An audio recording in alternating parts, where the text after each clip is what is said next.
સુરત શહેરમાં વધતી જતી ગુનાખોરીને ડામવા પોલીસ કમિશનર એક્શન મોડમાં આવી છે।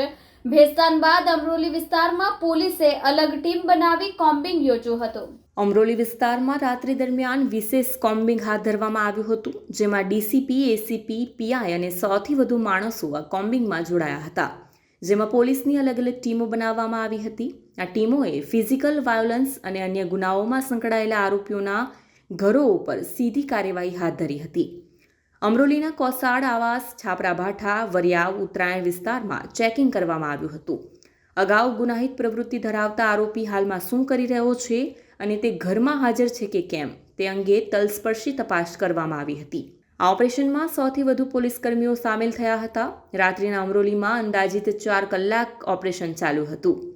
અમરોલી પોલીસે કોમ્બિંગ દરમિયાન 13 હથિયાર, 35 જેટલા ઈસમો, 3થી વધુ ગુનાઓ કરેલ ઈસમોની અટકાયત કરી હતી। સાથે જ અલગ અલગ વિસ્તારમાં પીધેલા 5 ઈસમો સામે કાર્યવાહી પણ કરી હતી અને તડીપાર ભંગના ગુનામાં 3 ઈસમોને પકડી પાડ્યા હતા।